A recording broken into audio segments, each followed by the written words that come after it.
Production and distribution of City Club forums on IdeaStream are made possible by the generous support of PNC and the Raskin Family Fund, with additional funding from Robert Conrad, Cleveland State University, the Chautauqua Institution, the Cleveland Clinic, and the United Black Fund of Greater Cleveland, Incorporated.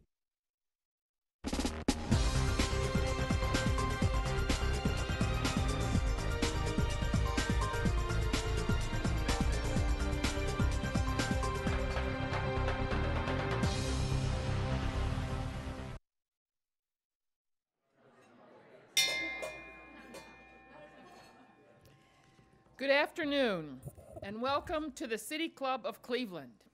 I'm Harriet Applegate, Executive Secretary of the North Shore Federation of Labor and a past member of the City Club's Board of Directors.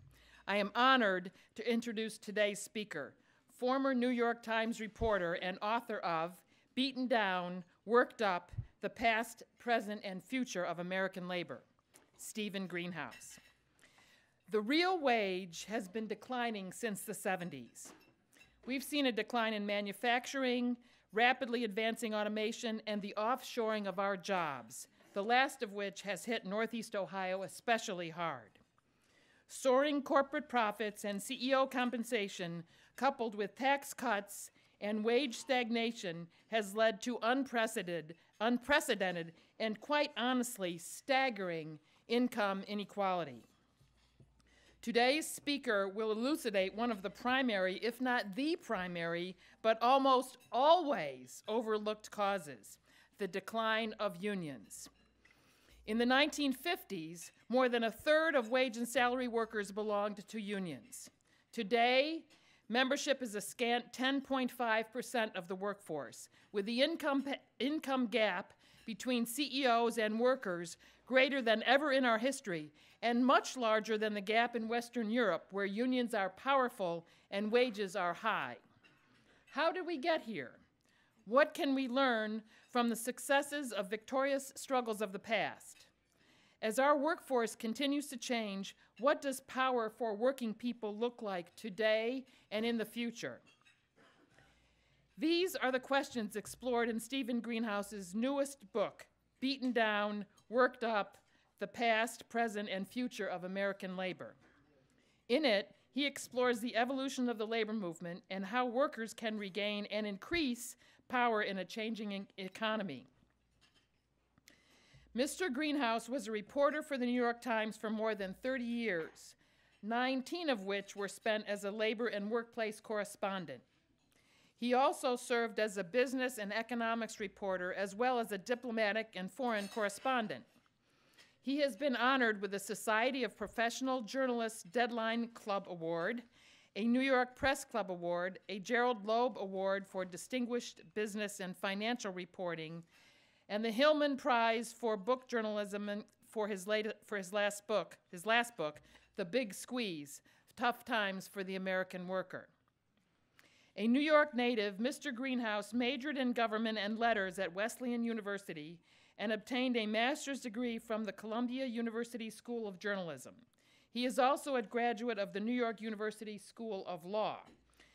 Members and friends of the City Club of Cleveland and sisters and brothers in labor, please join me in welcoming to the stage Mr. Stephen Greenhouse.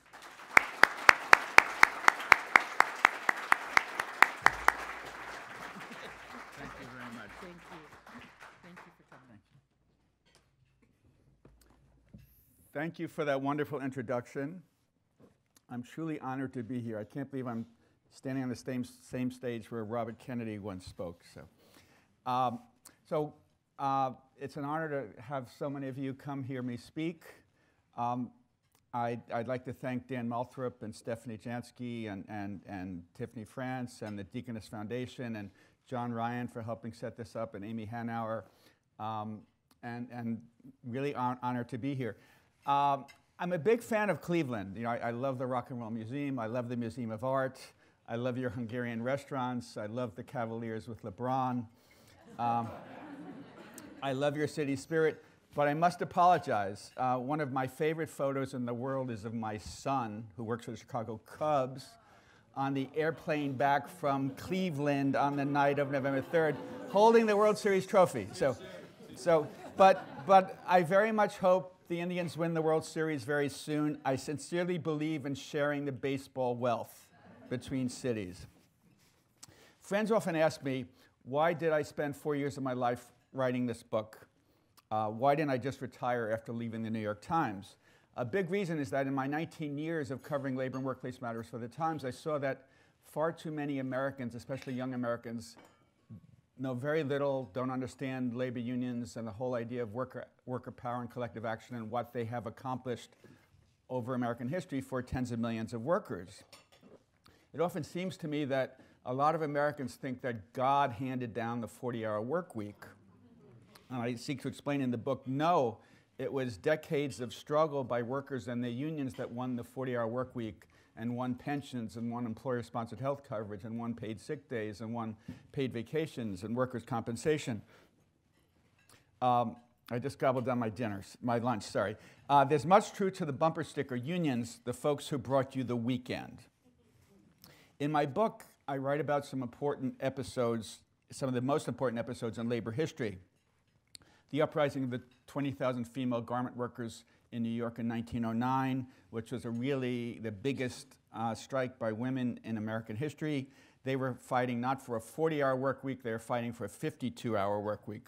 I write about the Flint sit-down strike of 1936-37, which was probably the most important labor victory in the 20th century because it unionized the nation's largest company at the time, General Motors, and that pivotal victory really created a wave of unionization across the United States. I write about, there's a lot in my book about the Middle West, and I write about the UAW and the Treaty of Detroit and Walter Reuther. That was a landmark contract, 5-year contract in 1950. GM was eager to avoid more strikes and more walkouts. It was eager to expand. So in exchange for 5 years of labor peace, it gave the workers a 20% after inflation raise and the best health benefits and pension benefits in the country. And that contract, that one union contract became a model that was followed by hundreds of other companies and unions, and I argue probably did more to create the middle class in the United States than anything else. In my book, I explain that over the last century, the only time when income inequality really narrowed was the era when unions were strongest, the 1940s to the 1970s. And the top 1%, their share fell from 21% to 8%. And that was largely because of the huge wage gains and lifting folks, by the steel workers, the auto workers, the rubber workers, construction workers, the machinists. And now, with unions much weaker, we've seen, the worst income inequality since the 1920s, and the top 1% have gone from 8% back up to over 20%. The other day, I was speaking to a labor studies class at Rutgers, and a student there raised his hand and said, I don't think I'd ever want to join a union. I don't see why I should ever pay union dues. And I said to him, let's unpack that. I said, if you pay union dues, it's probably 1%, 1.25%, 0.75% of your income.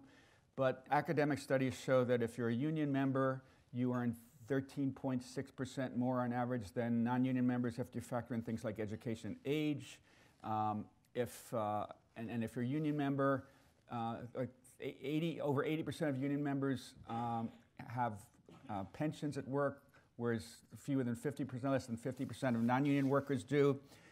On health coverage, union members pay in premiums about half as much as what non-union members pay towards health premiums. That saves people like $4,000 a year for family coverage. There's a big problem of the gender pay gap. Unionized women make 94 cents on the dollar compared to unionized men. Non-union women, though, make only 94 cents on the dollar still isn't 100%, but it's close. But for non-union women, they make only 78 cents on the dollar compared to non-union men.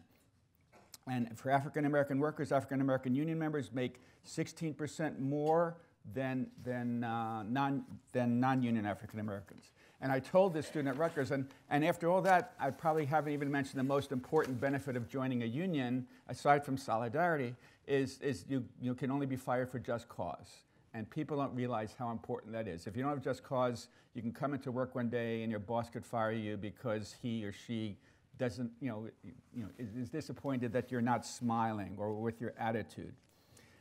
So the second reason I wrote the book is I wanted to sound an alarm about another problem that I think far too few people are paying attention to, and that is, I'm sorry to say that the power of workers in America has fallen to its lowest level in decades.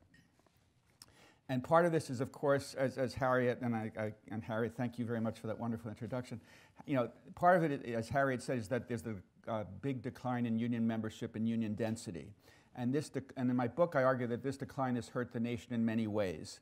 It helps explain why workers have suffered decades of income inequality. It helps explain our out-of-control income, suffered decades of wage stagnation. It helps explain our out-of-control income inequality. And the decline in worker power also helps explain why corporations and billionaires hold such huge sway over our policy or our policy making and politics. One example of this, unfortunately, is that we have a president who is named as our labor secretary, the person who was corporate America's top gun, top lawyer in fighting against increased worker protections, when the job of the labor secretary is to protect workers. Professors often debate the various reasons American workers are in many ways worse off than workers in other wealthy nations.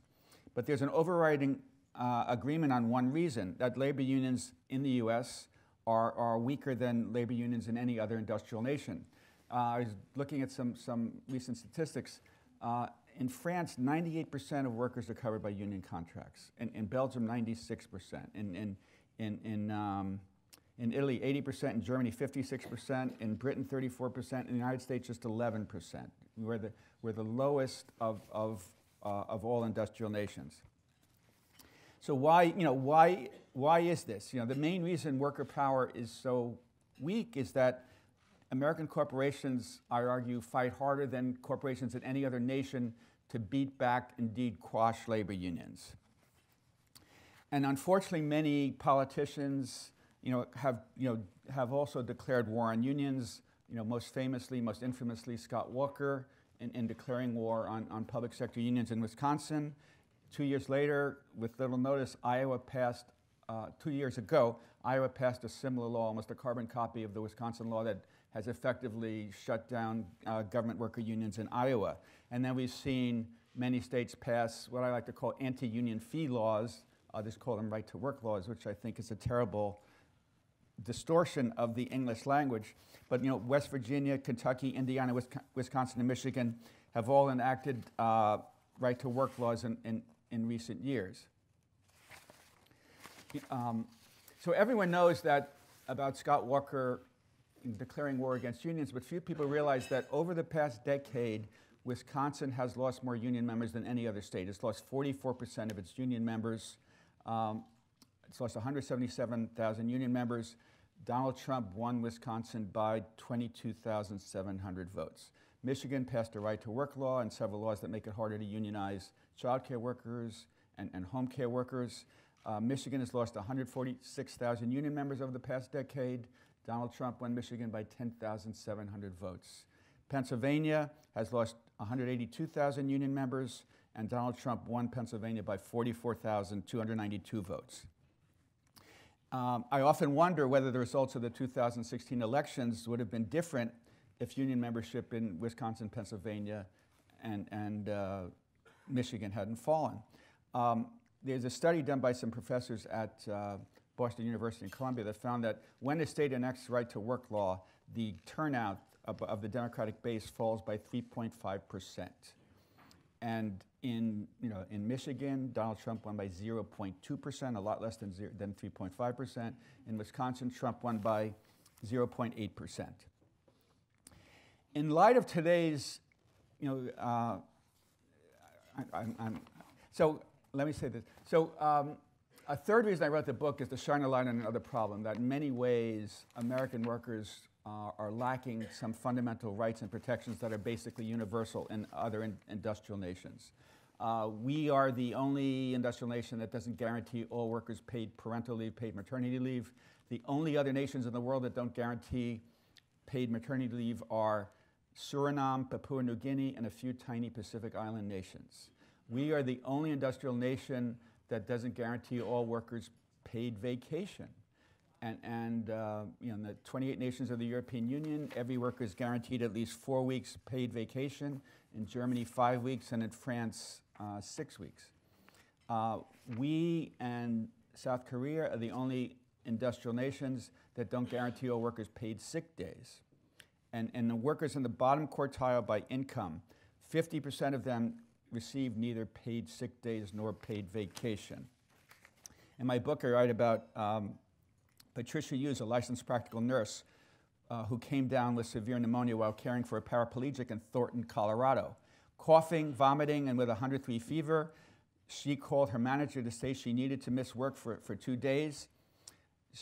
She told me, I told him I was so weak that there was no way I could care for and move the patient. He responded, if you don't come in tomorrow, don't bother ever coming back.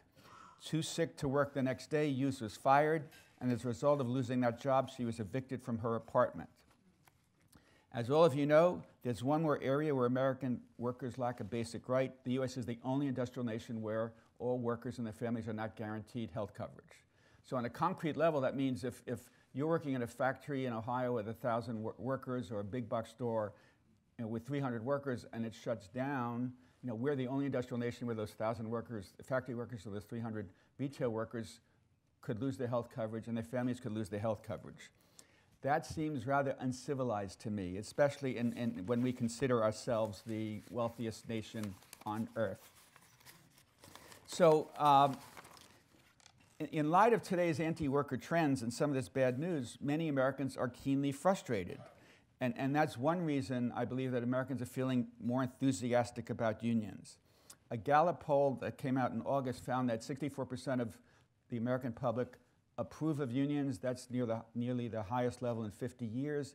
That's up sharply from a decade ago when it was just 48%. It went up to 64%. I think people are pissed off about income inequality and wage stagnation and seeing, their wages are going nowhere while the stock market's at record levels, while corporate profits are at record levels. Some MIT professors did a study last year that found that 50% of non-union workers say they would vote to join a union if they could. That's up from 32% in the 1990s, so that's a very strong gain.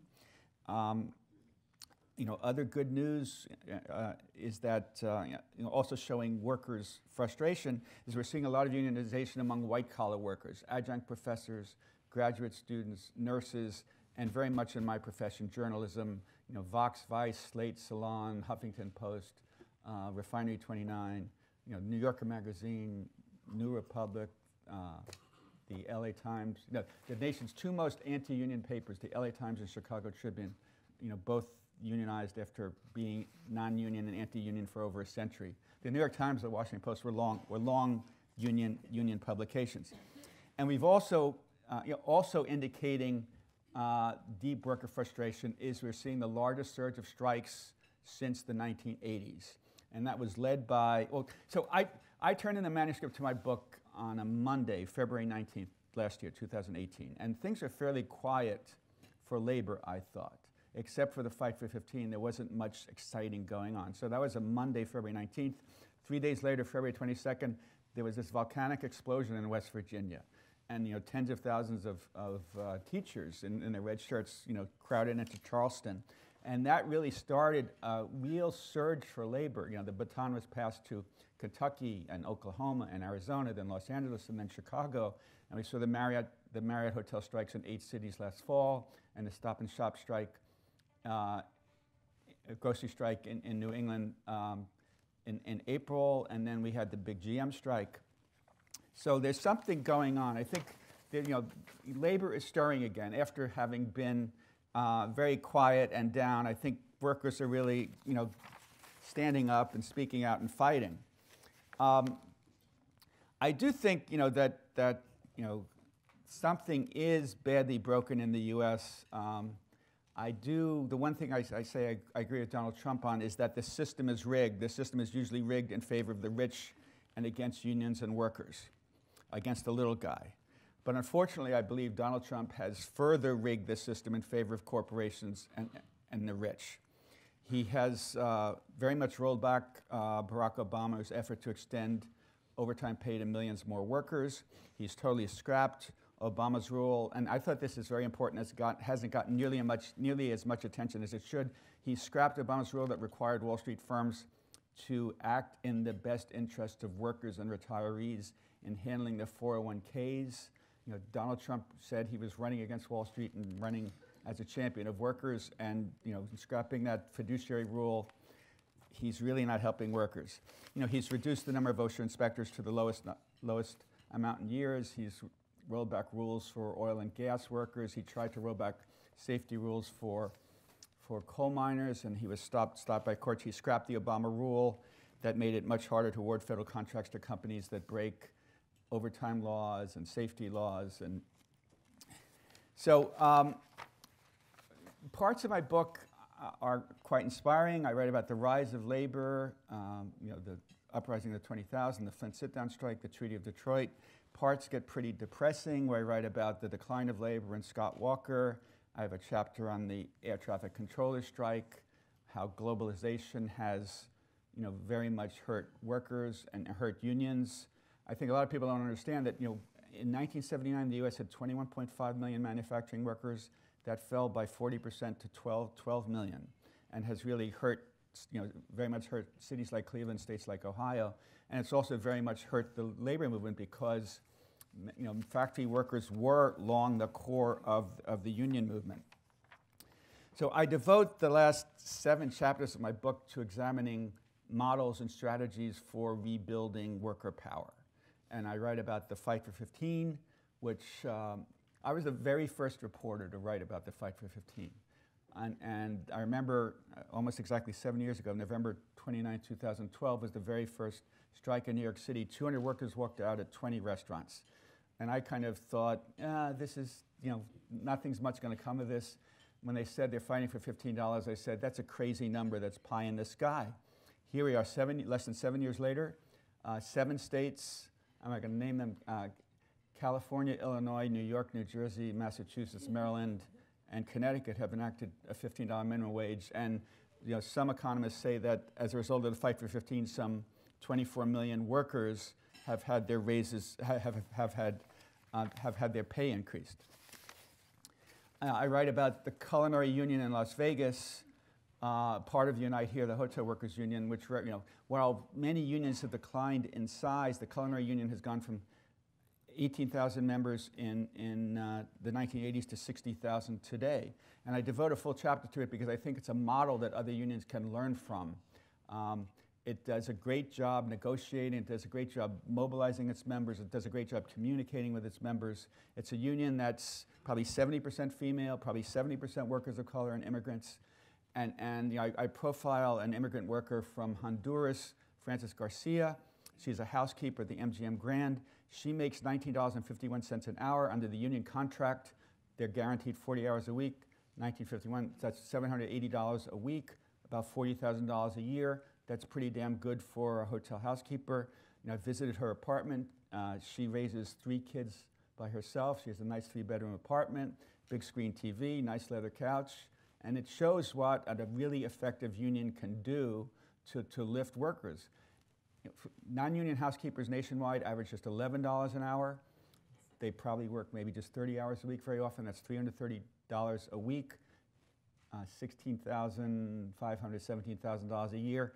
Try raising 3 kids on that. So, and I should mention Frances Garcia in Los Angeles, she's able to raise a family on her own without Medicaid, without food stamps, and it really shows how a good, strong union builds the middle class. And I should mention, there are some, important union victories closer to home, not just the teacher strikes. Here in Cleveland, in Ohio, First Energy Solutions filed for bankruptcy reorganization and wanted to very much gut the pensions of 1,400 unionized workers, and the unions representing them, the Utility Workers Union and the International Brotherhood of Electrical Workers, really fought with them and filed suit. And finally, First Energy Solutions agreed not to tinker with the pensions, to leave the pensions, to drop its plans, to embrace instead a much worse, much cheaper 401k. And you know, the attorney for the unions, Joyce Goldstein, said, "This is a remarkable victory for workers and unions. The agreement reached means that the workers do not lose a penny in their pensions or the wages or in any other benefits." And you know, this shows that companies are forever trying to squeeze workers, and it's important. The folks who most effectively stand up to companies when they're trying to squeeze workers are unions. I have a quote from a professor who said, of all the institutions in society, there's only one that day in and day out exists and fights for moderate income Americans. That's unions. And corporations don't like unions because they try to raise wages and get a larger share of profits for the workers. Here in Cleveland, the SIU Local 1 has recently unionized 400 security guards. Last April, it won terrific wage gains for 500 downtown janitors, getting them a 25% wage hike. They recently unionized. They recently unionized 50 janitors at the ArcelorMittal steel mill. They ratified a great union contract recently that calls for a 60% raise over 5 years, lifting everyone to at least $15 an hour. So in the book,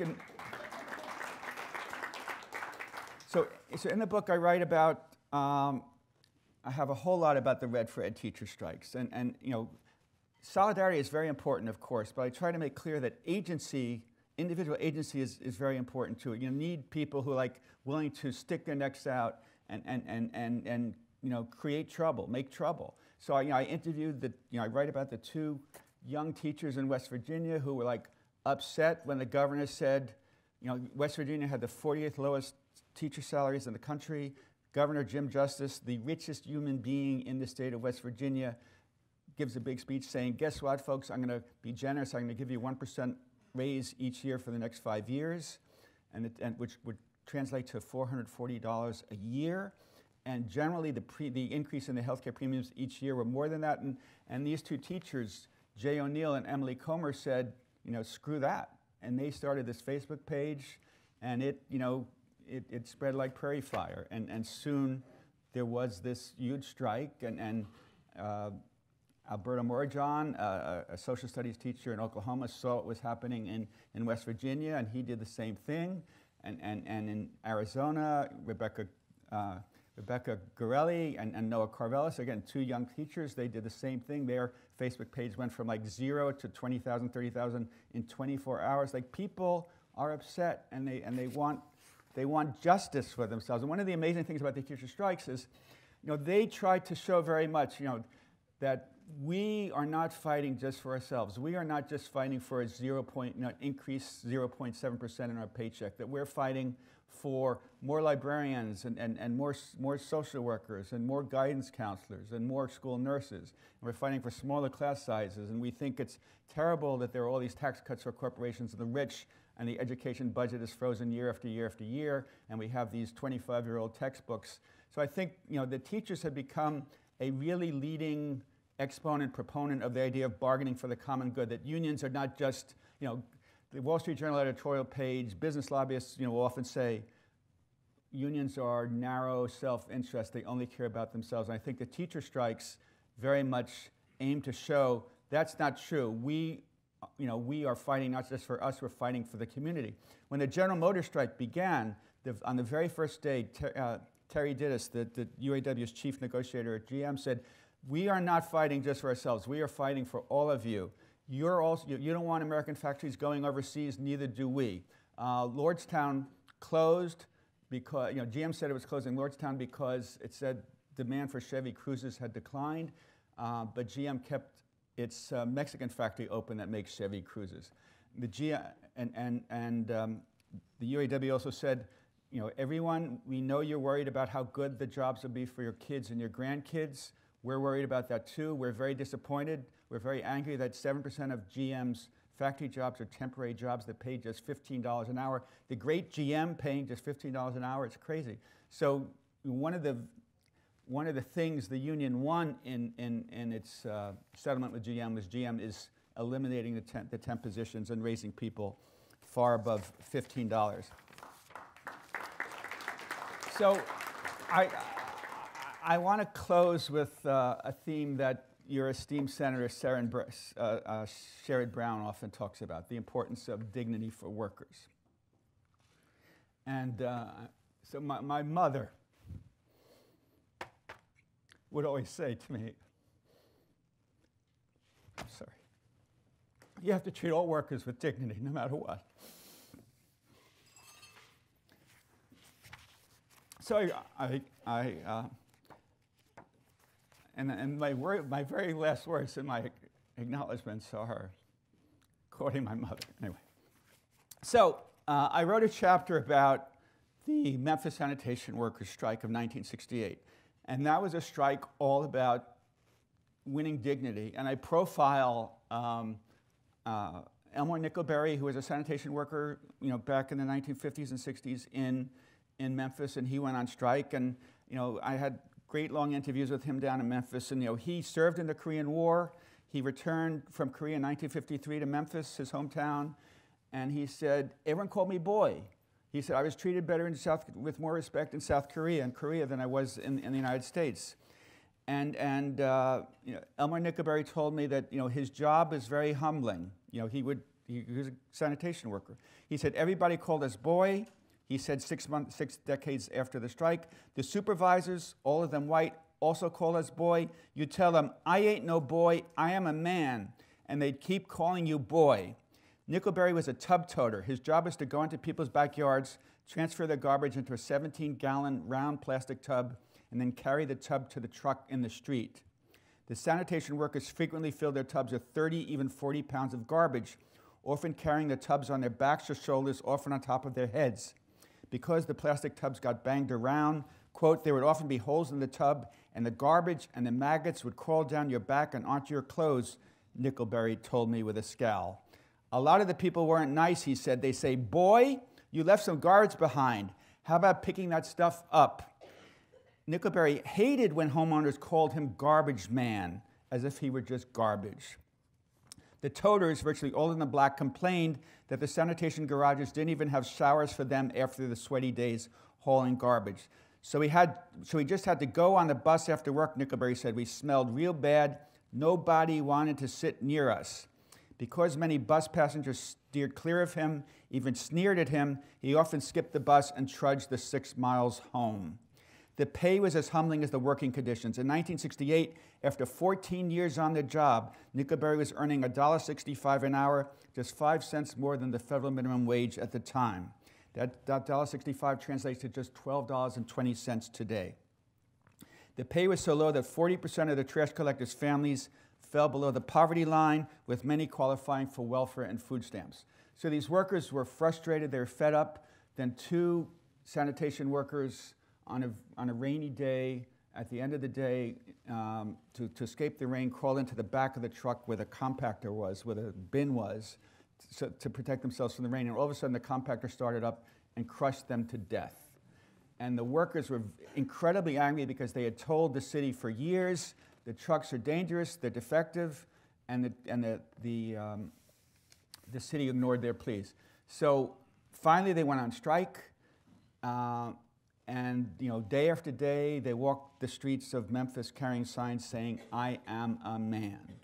And they weren't, the mayor was 1,000,000,000% opposed to ever recognizing a union, to ever bargaining collectively.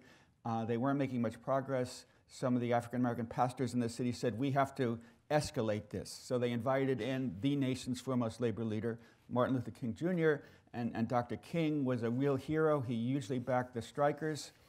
And tragically, he was assassinated while in Memphis the day before a big rally for the sanitation workers.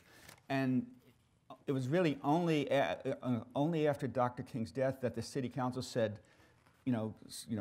screw the mayor. We have to settle this thing. This is a moral disgrace for our city. And they finally reached a good contract. So at the end of the chapter, I come back to Elmore Nickelberry. He said, the 65 the 65-day strike had been an arduous struggle for Nickelberry and his family. He too was beaten and maced by the police. To feed his 5 children during the strike, he made money chopping wood and selling sweet potatoes from his father's farm. Nickelberry spelled out the benefits that the contract and the union had brought the workers. Quote, "With the union, we got a good raise," he said. "We got showers, we got better working conditions, we got health benefits. Before, we had to pay all our doctor bills ourselves." The biggest thing the union won, Nickelberry said, was dignity. The union came and we got respect. They stopped calling us boy. They started calling us a man, a sanitation man. Nickelberry was eventually promoted to crew chief on a truck. Previously, crew chiefs were always white. Half a century after the strike, Elmer Nickelberry voiced disappointment that many young sanitation workers know very little about the struggles and hardships that he and 1,300 other workers endured. Quote, "The union did a great job," Nickelberry said. "If we didn't have a union, we would get nothing. We'd be in the same shape as before. You got a union to back you, you achieve more. The more people you have in a union, the more you get. They can talk for you more than you can talk for yourself." Happy to take questions.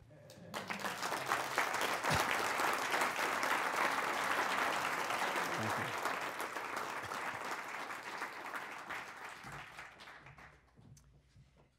Thank you so much.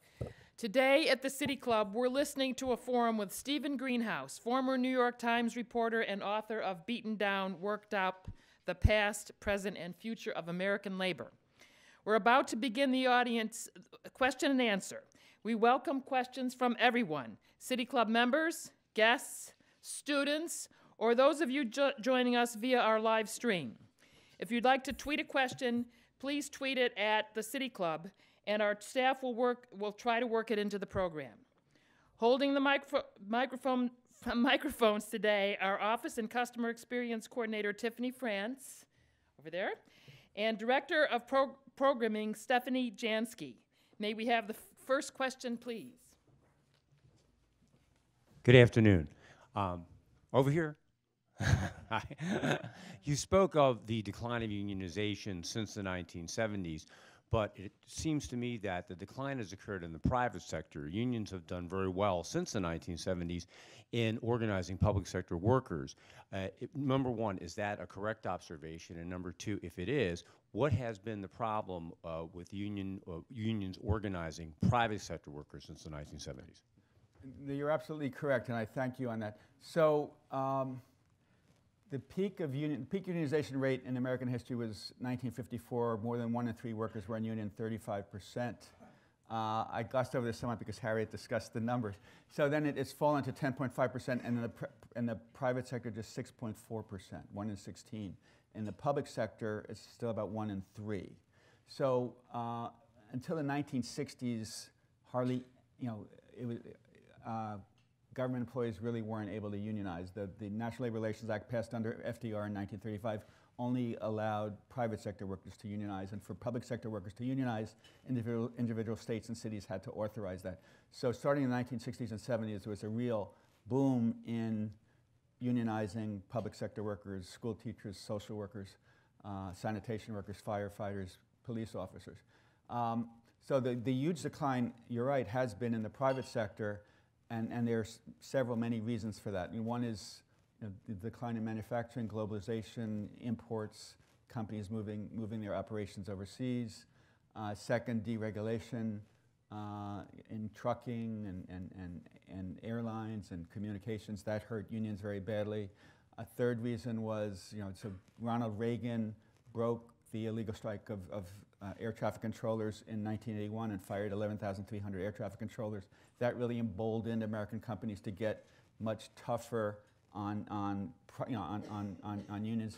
I think a fourth factor was, our capitalism has become much more Wall Street dominated, much more financialized, and Wall Street is much tougher than the managers of the 1950s in demanding that costs be cut and that you stand up to and you try to stomp on unions. I think all those factors, have really done a lot to weaken private sector unions. And I should mention, the corruption scandals in certain unions in the 1950s and 1960s really hurt unions very badly. And also, as many of you know, some unions don't do enough organizing, and they're, they're just lackadaisical about it. And I think unions would be much larger if more union leaders were fighting harder to unionize. But there are humongous obstacles put up by corporations to succeed in unionizing. So I can imagine union leaders thinking, why should I spend $500,000 on an organizing drive to try to organize 2,000 workers if my chances of winning are only 52% because management fights against it, hammer and tong, tooth and nail? Hi. First, I want to say thank you for coming and engaging us in this conversation. I think it's incredibly important. I just wanted to make one point, and then I wanted to ask a question. Also, thank you for mentioning our wins here in Ohio, particularly with the steel mill here in Cleveland. We've got a table of Local 1 members here, and we are really excited and proud of the work that we've done. Because we recognize that we had to do things differently in this campaign because things are getting harder. Everybody's tightening up their wallets, and there's a lot of different levels of, tiers that you have to get through. So my question is, we represent janitorial employees, mainly in commercial real estate properties, where the work is generally done by contracted workers. So property manager A pays, cleaning company B to hire the janitors to do the work. And I wanted to ask you, what is your take on the ability, or do you have any creative ways to kind of get around that? Because everybody is passing the buck on to somebody else, and the property owner is saying, oh, I'm not responsible for this, and the employer is saying, oh, well, I have to do what my customer says. And, I think we've been pretty successful, particularly with this campaign, but I'm curious to know if you have any other ideas, recommendations, suggestions, or thoughts around how we can strengthen our membership, taking those factors into consideration. Thank you. Thank you.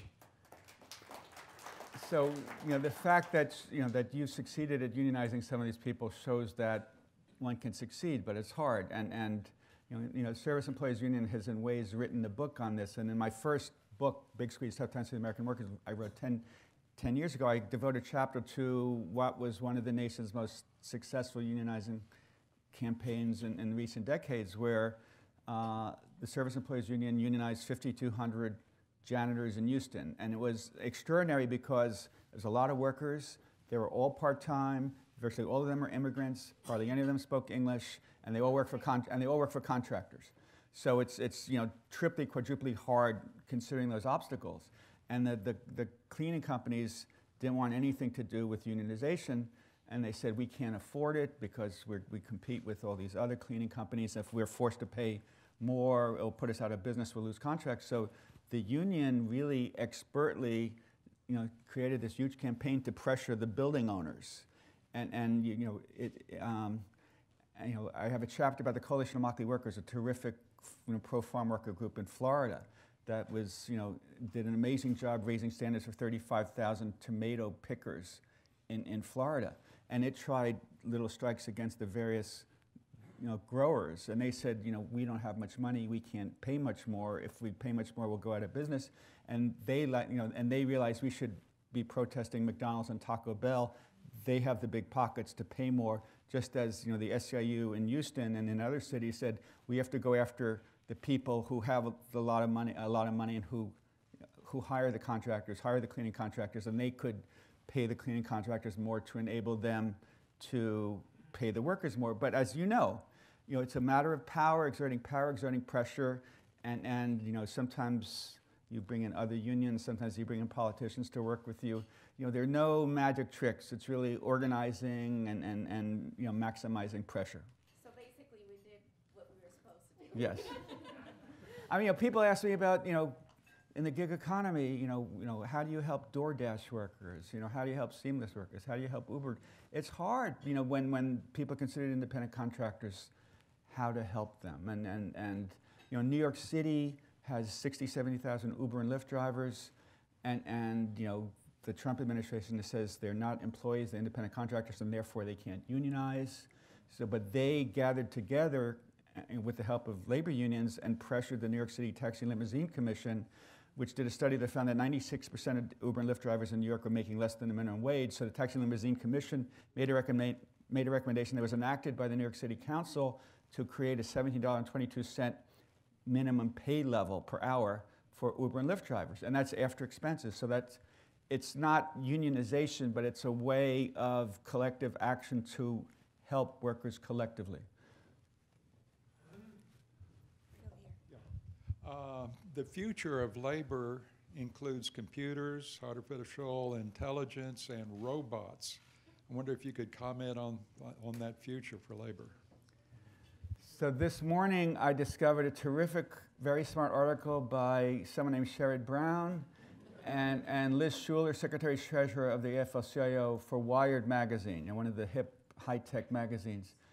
And they basically say, and I've said this in another op-ed piece, that there's all this talk about the future of work. There'll be all these conferences with 3 billionaires on the panel and two high-paid McKinsey consultants and 3 high-paid CEOs and 2 or 3 futurologists who've never talked to a worker in their lives. And then in this conference on the future of work, hey, there's not a worker in the discussion. There's not a union member, not a worker representative. It's crazy that the people who will be most affected, who will be bulldozed over by automation, are not included in the discussion. And Sherrod and Liz Schuler, made that point, saying, workers need a seat at the table in these discussions, and they're pushing I forget the exact name of the act, the Worker and Something Training Act, that would require that when companies are instituting new technologies, that workers would, the companies would have to sit down and discuss it, negotiate it with the unions. And they held out the Hotel Workers Union again as a model. And in the Marriott contract, which I mentioned, the Culinary Union, which I mentioned in Las Vegas, they have contracts that require the hotels to give 180 days advance notice before they introduce big technologies that would replace a lot of workers. And they would call on in the hotel workers contract, workers get 6 months severance pay when they lose their jobs to automation. So I think Sherrod and Liz Schuler had some good ideas. I just, I want to add one other. So I've been traveling a lot around the country giving speeches on the book, and a lot of labor people I speak to say they wish that Mr. Brown were running for president because they think of all the Democrats out there, he would have the best chance of defeating Donald Trump. So. Yeah. Oh, sorry. No, okay. Good. You go to him. Go to this gentleman next. Okay. Thank you for mentioning Francis Garcia. Could you also talk about the contribution that foreign-born people have made to unions in this country and their potential for the future? So Samuel Gompers, the first president of the American Federation of Labor, probably the most famous name in American labor.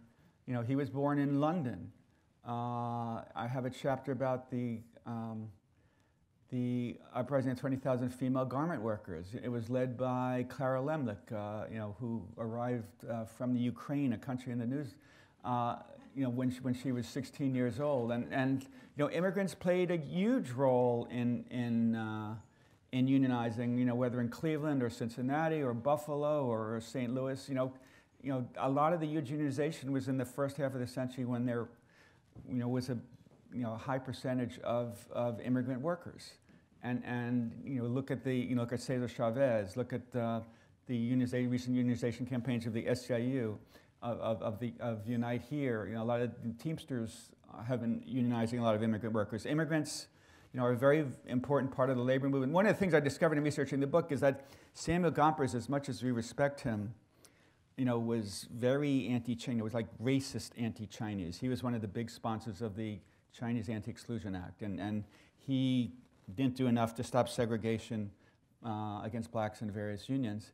But unions, fortunately, have come a long way, and they don't discriminate against women. They don't discriminate against workers of color. Nearly, much less than before. And partly because they realize that the future of the American workforce is women, is largely women and workers of color, and that's really changed. And those groups, women and workers of color, a lot of them are immigrants too, of course.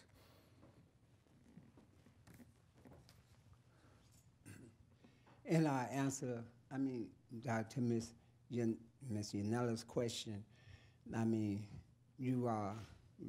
there was no answer as far as what she asked you about getting around the middleman so far. And so your answer was, excuse my French, everyone, pretty much we're screwed. There's no way to get around it. So with this gentleman, this gentleman mentioned about the future on robotics and everything. So it's really the idea is that they're taking the human factor out of everything.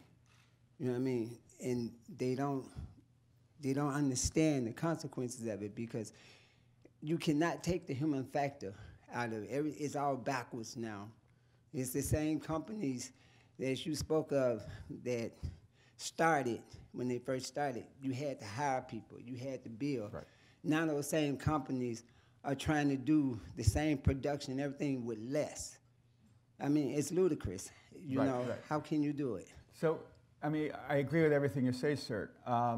You're absolutely right that, American companies are doing everything they can to, cut their labor costs, to reduce their responsibilities and loyalty to their workers. They're hiring more temps, more freelancers, more contract workers. The great Google, considered one of the great companies, it has 220,000 workers, 100,000 are regular full-time workers, 120,000 are either temps or contracted out workers.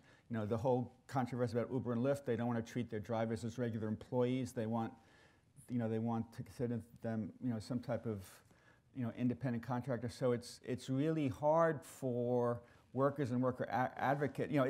It's a constant shell game. Organizers and unions and worker advocates are trying to raise standards, and companies are playing this shell game, always changing things. They're temps, they're contracted out workers. The Obama administration was trying to make it easier to declare employers joint employers. That would make it easier to unionize them. Republicans and Trump, or the Trump NLRB, are taking that away. So you're right, it's very hard, and I wish it were easier to get around. But there's no silver bullet. I wish there were. Hi, and thanks again for coming to Cleveland. So the climate crisis is bearing down on us, and it's getting scarier every day. And the only proposal on the table in Washington right now that's big enough to really solve the problem and transition our economy fast enough to reduce our carbon emissions in time is the Green New Deal. And I wonder if you could just talk about the Green New Deal and the millions of jobs that it could create and why it might be a good deal for workers. I was talking with a few congressmen yesterday, and some are big supporters of a Green New Deal, and some said it slights workers, it doesn't pay enough attention to the workers who would be hurt as the coal mines are closed down and the coal-fired and gas-fired power plants are closed down. So yes, theoretically, if we had a huge Green New Deal, which would require lots of infrastructure to build cleaner power and wind turbines and retrofit buildings, and it could create hundreds of thousands, perhaps millions of jobs. We have to do far more to deal with global warming. We're not doing nearly enough, and Donald Trump is going totally in the wrong direction. And China's going in the wrong direction too. That's a whole other thing. So I think the environmentalists and labor union people have to be more sensitive to each other's needs. I think Alexandria Ocasio-Cortez was trying to do really good stuff with the Green New Deal. She has a great vision, but a lot of union people and workers felt shortchanged, that they felt that they weren't listened to enough, that they were going to be bulldozed by it. And one of the reasons I'm wearing, I believe in a blue-green deal. We should have a blue-green New Deal. Where workers and environmentalists, I think Nancy Pelosi should appoint a committee with, Richard Trumka, head of the AFL-CIO, Alexandria Ocasio-Cortez, people from the Sunrise Movement, Terry O'Sullivan from the Laborers Union, who's been most outspoken in criticizing, and say, folks, you got to sit down. there are great opportunities here to fight global warming and create good middle-class jobs. And in my state, New York, a professor at Cornell School of Industrial Labor Relations, Lara Skinner, who's fabulous, she's very concerned about the tensions between environmentalists and labor, and she set up this group of half dozen big New York labor leaders, construction union people, and said, let's figure out a way that we could promote the fight against global warming and protect good union jobs. So they came up with this plan to provide New York State with 40–50% of its power through offshore wind turbines, which are pretty common now in Denmark and increasingly in Germany, and they hardly exist at all in the United States. And they have this ambitious plan that would create tens of thousands of jobs. Some of these turbines, would be 200–300 feet tall, and it would require steelworkers and plumbers and electricians, and they'd have to build a new seaport, and it would involve longshoremen. It would create lots and lots of good jobs. And when this Cornell professor and the union leaders came up with this plan and they showed it to environmentalists, they said, wow, that's fabulous. So I think union people, environmentalists really can cooperate and can have a shared vision to promote good jobs and a better environment.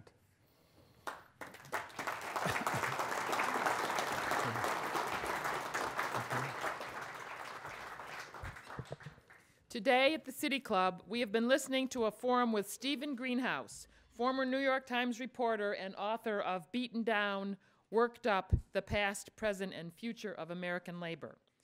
Today's forum is part of our workforce development series sponsored by the Deaconess Foundation. We're delighted to have Lissy Rand and Russell Lamb with us here today. We appreciate your support of City Club programming. Is that right? Did you get that right? Okay. Mr. Greenhouse also appears as part of our Authors in Conversation series, supported in part by the residents of Cuyahoga County through a public grant from the Cuyahoga Arts and Culture. We are grateful to all of the residents of Cuyahoga County for their support through that public grant. Community partners for today's forum include the Legal Aid Society of Cleveland, the Northeast Ohio Education Association, the North Shore Federation of Labor, and Policy Matters Ohio. Our hospitality partner is the Metropolitan at the 9 Hotel. We appreciate your partnership. Additionally, we welcome guests at a table hosted by Friends of David Nash. I think it's back there. The usual suspects. We're happy to have you here. The sale of Mr. Greenhouse's book, again, Beaten Down, Worked Up, The Past, Present, and Future of American Labor, is provided by a cultural exchange. And that brings us to the end of today's forum.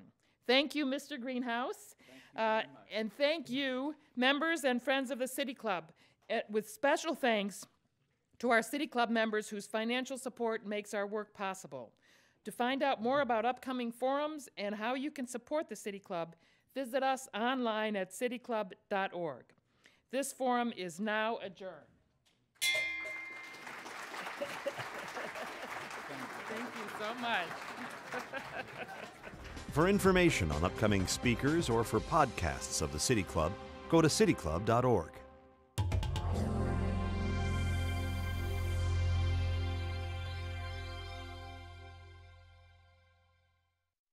Production and distribution of City Club forums on IdeaStream are made possible by the generous support of PNC and the Raskin Family Fund, with additional funding from Robert Conrad, Cleveland State University, the Chautauqua Institution, the Cleveland Clinic, and the United Black Fund of Greater Cleveland Incorporated.